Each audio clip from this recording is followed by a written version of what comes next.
এরকম দিনও আমার জীবনে আসবে এটা ভাবতেই অবাক লাগে। হ্যালো, আমি সৌমা। গৃহিণীর রাই চ্যানেলে তোমাদের সবাইকে জানাই অনেক স্বাগত। আজ হলো বৃহস্পতিবার আর এখন বাজে সকাল, সকাল বলবো না রাত বলবো, তোমার ৩:২৫। বাইরেটা দেখো অন্ধকার, এখনো দিনের আলো ফোটেনি। রাই যাবে আজকে ঘুরতে, তার জন্য কিছু টিফিন করে দেবো। কোথায় ঘুরতে যাচ্ছে সেটা পরে বলছি। তার আগে বলি, কাল রাত্রিবেলায় যখন মাংস রান্না করেছিলাম তখন কিছুটা চাউমিনও সেদ্ধ করে রেখেছিলাম। সকালবেলা তাহলে তাড়াতাড়ি চাউমিন রান্নাটা হয়ে যাবে। এই দেখো, এক প্যাকেট পুরোটাই সেদ্ধ করেছিলাম, কারণ ঘুরতে যাচ্ছে ওরা ৫ বন্ধু মিলে। আর সাথে একটু পেঁয়াজও কালকে কেটে রেখে দিয়েছিলাম, সকালবেলা সব শুধু কেটে গুছিয়ে নেব।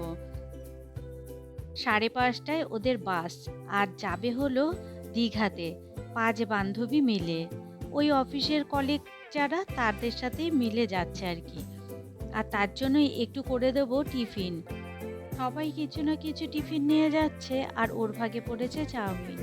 তা চাউমিন করব, এর মধ্যে আলু দেব না, শুধু আজকে ডিম দিয়ে চাউমিনটা করে দেব।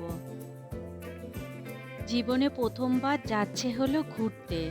না, এর আগেও ঘুরতে গেছে, তবে এরকম বন্ধুরা মিলে কোনোদিনও যায়নি, এটা প্রথমবার। এর আগে স্কুলের বন্ধুদের সাথে গেছে, তখন স্কুলের স্যার ম্যামরা সবাই গেছিল, সেটা ছিল ক্লাস 11-এ, 11 না 12 এরকম ছিল।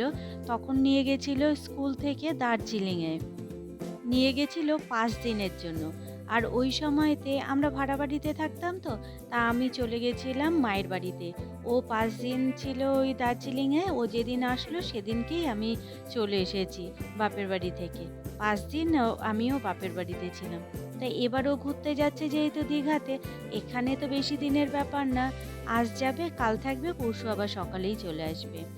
তার জন্য ভাবলাম আমি আর কোথাও যাব না, আমি বাড়িতেই থাকবো। তাই একা একা থাকতে কেমন লাগে বলে তার জন্য চলে গেছিলাম। ওটাও অনেকটা সময় ছিল, ৫ দিন। আর এবারে তো অল্প একটু সময়, তাই এবারে ভাবছি বাড়িতেই থেকে যাবো, আর কোথাও যাব না।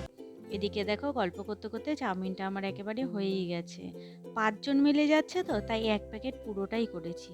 আর কোনো আলু দিইনি, শুধু পেঁয়াজ দিয়ে ডিম দিয়ে, আর দেখলেই তো একটু রসুন দিয়েছি, তাতে না খেতে দারুণ লাগে। চলো, ৪টে বেজে গেছে, ওদেরকে এবার ডেকে দিই। দুজনেই উঠে ফ্রেশ হবে, রেডি হবে, একটু তো সময় লাগবেই। চলো এবার ডেকে নিই। ৫:৩০টায় বাস, আর আমাদের এখান থেকে যেতে বেশি সময় লাগবে না। করুণাময়ী থেকে বাস ছাড়ে, তা ওখানেই ওরা টিকিট কেটেছে। এই যে দুজনেই ঘুমাচ্ছে ঘুরে। চলো এবার ডেকে দিই। রাই, এ রাই, কি ঘুমোচ্ছে দেখো। এই রাই, দেখো ঘুম মোটে ভাঙে না, এদিকে আবার ভোরবেলা যাবে ঘুরতে। দেখেছো? আর ওই দেখো, সেই কালকে তোমাদের দেখালো না বিড়ালটা, এই দেখো বিড়ালটা নিয়ে শুয়ে আছে। চলো, ওরা উঠে ফ্রেশ হতে গেছে, আর আমি এদিকে চাউমিনটা বেড়ে নিচ্ছি। এটা একটা কন্টেনারে করে দিয়ে দিচ্ছি, আর বলেছে কি যে কন্টেনারে খাওয়া কমপ্লিট হয়ে গেলে কন্টেনারটা ফেলে দিবি, আর ব্যাগে বোঝাই করে রাখতে হবে না। আর দেখো চেপে চেপে দিচ্ছি, তবু পুরোটা ধরেনি, কিছুটা বেশ রয়েই গেছে। আর বড় কন্টেনার ৫ জনের অনুযায়ী দিয়েছি, তো একটু বড় কন্টেনারগুলোতেই দিয়েছি। এই যে যেগুলোতে বিরিয়ানি দেয়, বড় কন্টেনার হয় যেগুলো, সেইগুলোতেই দিয়েছি। বলেছি খেয়ে দে, তারপরে ফেলে দিবি। দুজনেই ফ্রেশ হয়ে গেছে, এখন দুজনেই রেডি হচ্ছে। ভাবছি এখান থেকে যাওয়ার সময় ওরা অটো কিংবা রিক্সা যাই হোক একটা পেয়ে যাবে, ওতে করে যাবে। কিন্তু জানো, বাইরে পড়ছে বৃষ্টি, বোঝো কাণ্ড। এই বৃষ্টির মধ্যে কি করে বেরোবে? কিন্তু টাইমে তো বেরোতেই হবে। ৫:৩০টায় তো বাস। চলো আমিও নিচে যাই, কারণ নিচের গেট তো বন্ধ, গেটটা খুলে দিতে হবে। চলো সাবধানে যেও। আর দেখো বাইরে এখনো বৃষ্টি পড়ছে, তবে ঝিরঝির। সকালে একটু বেশি বৃষ্টি পড়ছিল, এখন একটু ঝিরঝির বৃষ্টি পড়ছে। যাই হোক, সাবধানে ঘুরে আসুক। আর চলো এবারে আমি ঘরে যাই। দেখেছো, বৃষ্টিতে একেবারে সব ভিজে রয়েছে। এখন তো অনেক সকাল, ভাবছি তাই কি করব। এখন ঘড়ির কাঁটায় বাজে ৫টা ৫। চলো তাহলে একটু ঘুমিয়েই নি, পরে আবার দেখা হচ্ছে তোমাদের সাথে। সকাল ৯টার সময় আবার ঘুম থেকে উঠলাম। মাঝে ঘুম ভেঙেছিল ওই ৭:৩০ নাগাদ রাই ফোন করেছিল যে কোলাঘাটা ঢুকে গেছে। খুব তাড়াতাড়ি বাসটা চালিয়েছে জানো? আর সরকারি বাসে গেছে। ওই যে বিনামূল্যের বাস আছে না? সেটাতে গেছে কিন্তু। আর খুব দারুণ চালিয়েছে। ৭:৩০ মধ্যে কোলাঘাটা পৌঁছে দিয়ে গেছে। আর দেখো আমি এখন করে নিচ্ছি চা। নিজের একার জন্য কি টিফিন বানাবো? চা আর সাথে নিয়েছি অনেকগুলো বিস্কুট। এটাই আজকে আমার সকালের ব্রেকফাস্ট বলতে পারো। আর খাওয়া দাওয়া কমপ্লিট করে আজকে বৃহস্পতিবার তো ফুল আনা হয়নি কালকে, তাই এখন যাব ফুল আনতে। এখন বাজে 11টা 5, তাই তাড়াতাড়ি করে বেরোচ্ছি। এখন বৃষ্টিটাও নেই, তাই ভাবলাম তাড়াতাড়ি করে একটু নিয়ে আসি ফুলটা। রাই আবার ফোন করেছিল, ওরা পৌঁছে গেছে, হোটেলেও ঢুকে গেছে। হোটেলও বুক টুক করে এখান থেকেই গেছে, এর জন্য আর অসুবিধা হয়নি। আর এই যে আমি এখন বেরিয়ে পড়েছি একটু বাজারে। ভাবছিলাম বাজারের দিকে যাব, কিন্তু আর যাইনি। শুধু ফুলটা কিনেছি, ফুলটা কিনে বাড়ি চলে এসেছি। আর কিছু মুদি সদাই কিনেছিলাম। মুদি সদাই বলতে কি, ওই একটু পেঁয়াজ কিনেছিলাম, আর আটাটা বাড়ন্ত হয়ে গেছিলো, তাই আটাটা কিনে নিয়ে এসেছিলাম।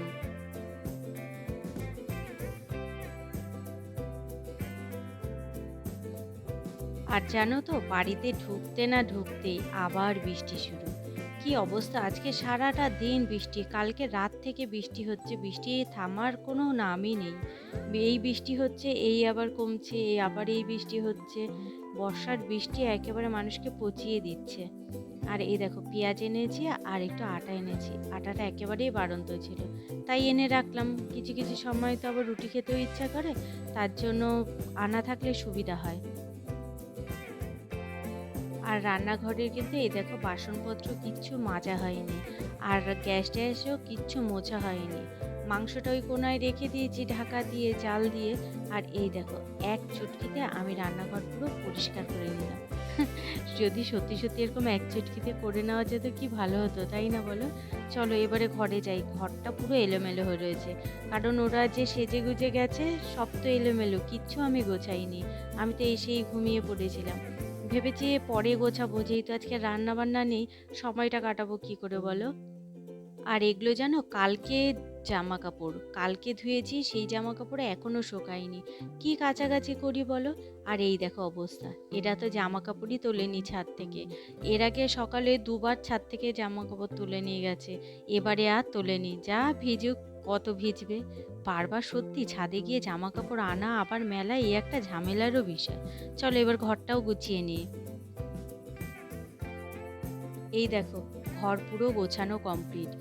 গোছাচ্ছি সেইগুলো আমি আর শেয়ার করিনি, একবারে গোছানোর পর ফাইনাল লুকটা তোমাদের সাথে শেয়ার করছি।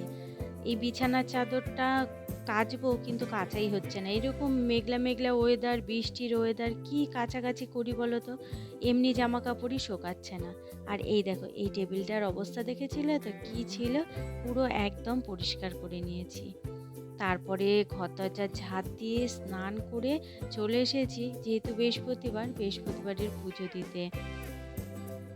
পুজো দিয়ে দুপুরের খাবার খেতে এলাম, আর কালকের মাংস ভাত সব ছিল, সেটাই খেয়ে নিলাম। দুপুরবেলা সেই খাওয়া দাওয়া করেছি, তারপর আর তোমাদের সামনে আসিনি। এখন তোমাদের সামনে আসলাম। সন্ধ্যেবেলায় সন্ধে পুজো দিয়েছি, তারপর সন্ধ্যের টিফিন কিছু করিনি।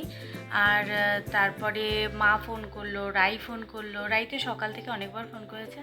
আর তারপর রাই ফোন করলো, ওর সাথে কথাবার্তা বললাম, মায়ের সাথে কথা বললাম। আর তারপর ফোন দেখছিলাম, এই করেই সময়টা কাটিয়েছিলাম। আর তারপর রাত্রিবেলাতে খেলাম। আর রাত্রিবেলায় ওই 10:30টার দিকে খাবার খেয়েছি। খেয়ে দিয়ে তারপরে শুতে এসেছি ঘুমাবো বলে, কিন্তু কিছুতেই আমার ঘুম আসছে না জানো। আর এখন কটা বাজে জানো, তোমাদের দেখাই একবার, দাঁড়াও। রাত 3:20 বাকি, আর আমার ঘুমই আসছে না। আমি কি করি বলো তো? আমার রাত পুরো জাগা। আমি এত ঘুমাই যে আমার আজকে রাতের ঘুমই নেই। কি একটা অভ্যাস বাজে হয়ে গেছে বলো। শুচ্ছি তো তোমার, চোখ বন্ধ করছি, কিন্তু ঘুমাতে পারছি না, ঘুম আসছেই না।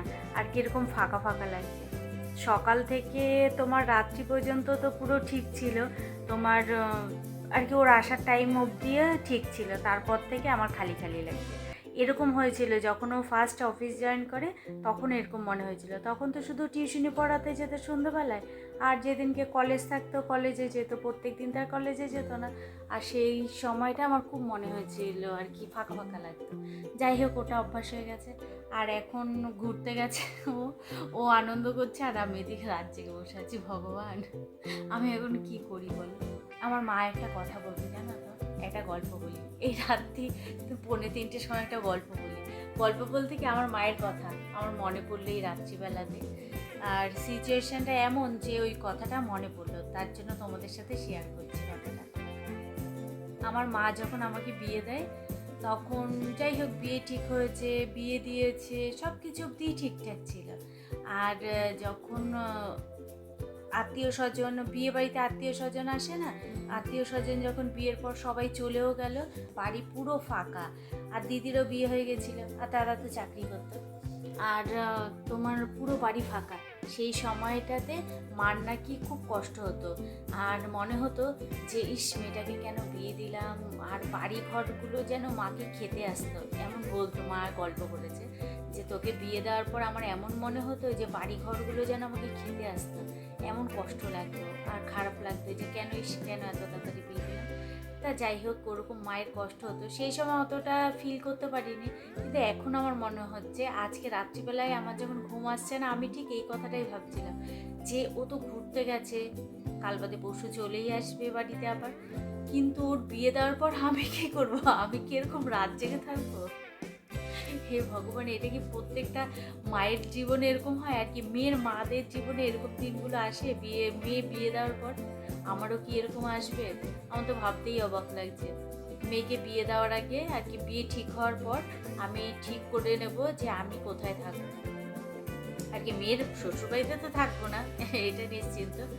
আমি কোনো ভালো বৃদ্ধাশ্রম এসব জায়গাতে চলে যাবো, যেখানে আর কি লোকজন থাকবে। সারাদিন এই ঘরটার মধ্যে একা একা আমার ভালো লাগছে না। এমনিতে বলি একা থাকা ভালো, একা লাইফ সেটেল করা ভালো, সব দিক থেকে সমস্যার সমাধান পাওয়া যায়, আর হলো লাইফে ঝুট ঝামেলা কম আসে, সে ঠিক আছে। কিন্তু এই মেয়ের সাথে আমার কানেকশানটা এমন আর কি, এটা প্রত্যেকটা মা বাবার ক্ষেত্রেই হয়, সন্তানের সাথে কানেকশানটা এমন যে একদিন কাছে না থাকলেই কেমন একটা বিরক্তি বোধ, কেমন একটা খালি খালি ভাব। কাছে থাকলেও অশান্তি করে যখন, তখন একটা বিরক্তি ভাব, এই এটা করছিস কেন, ওটা করছিস কেন, সেটা করছিস কেন, এই একটা ঝামেলা। আবার কাছে না থাকলেও একটা ঝামেলা। জানি না কখন ঘুম আসবে, আর কাল সকালে কখন উঠবো, ভগবান জানে। চলো, অনেক রাত্রি হয়ে গেছে, অনেক রাত্রি কি আর ভোর হতে আসে। আমি দেখি কখন ঘুমাই, তোমাদেরকে অবশ্যই জানাবো। চলো, অনেক বকবক করে ফেলেছি, আজকের মতো টাটা।